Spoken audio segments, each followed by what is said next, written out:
Bonjour à tous, la Ford Mustang sportive la plus vendue en 2019, le Nissan Juke fête ses 10 ans et la nouvelle Audi A3 désormais en version berline, c'est le menu de ce mardi 21 avril.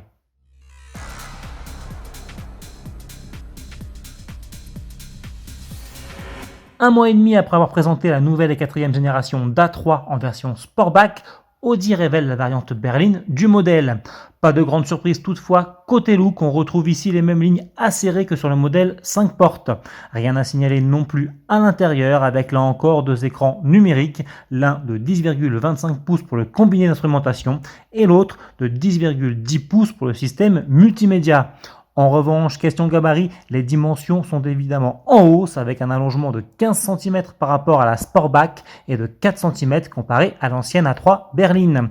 Avec ses 4,50 m de long, cette nouvelle version Hamal promet donc plus d'espace intérieur, mais aussi un volume de coffre de 425 litres, soit 45 litres de plus que la 3 Sportback et autant que sa devancière.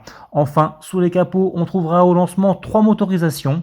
En diesel, un 2 litres TDI de 150 chevaux et en essence, un 1,5 litre TFSI qui développe également 150 chevaux et qui peut être associé ou non à la technologie micro-hybride de 48 volts pour une consommation moyenne abaissée de 0,7 litres au 100 km. Le lancement de cette A3 berline est prévu pour le début de l'été 2020 et les prix devraient alors débuter aux alentours des 30 000 €.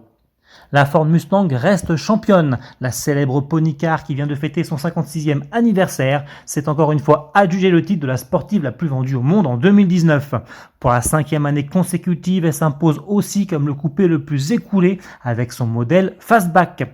Toutes versions confondues, ce sont ainsi 102 090 Mustangs qui ont été vendus l'année dernière. Les ventes ont notamment progressé en Europe où 9 900 exemplaires ont trouvé preneur, soit une amélioration de 3% par rapport à 2018.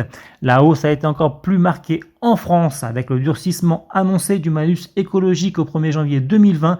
Les acheteurs se sont en effet précipités en concession et le nombre d'immatriculations a presque doublé par rapport à l'année précédente. Chez nous, la Mustang est proposée en coupé comme en cabriolet avec sous son capot un V8 5 litres atmosphérique de 449 ou 460 chevaux. Les prix débutent à 48 800 € hors malus de 20 000 €. Pour terminer, souhaitons un joyeux anniversaire au Nissan Juke. Lancé en 2010 pour tenter de surfer sur le succès du Qashqai, le petit crossover japonais fête cette année ses 10 ans. Une décennie au cours de laquelle il s'est écoulé à plus d'1,4 million d'exemplaires dans le monde, dont environ 140 000 rien qu'en France. Un succès qu'il doit en grande partie à son look atypique, mais aussi à ses nombreuses possibilités de personnalisation et à ses déclinaisons délurées. On pense notamment à ses versions sportives Nismo et Nismo RS de 200 et 218 chevaux, et bien sûr à l'exclusif Juke Air qui est allé jusqu'à emprunter le moteur V6 3,8 litres de la sportive GT-R pour développer une puissance totale de 600 chevaux. Renouvelé en fin d'année dernière avec une deuxième génération, le Juke va désormais tenter de faire perdurer cette success story face à une concurrence toutefois de plus en plus farouche. Salut!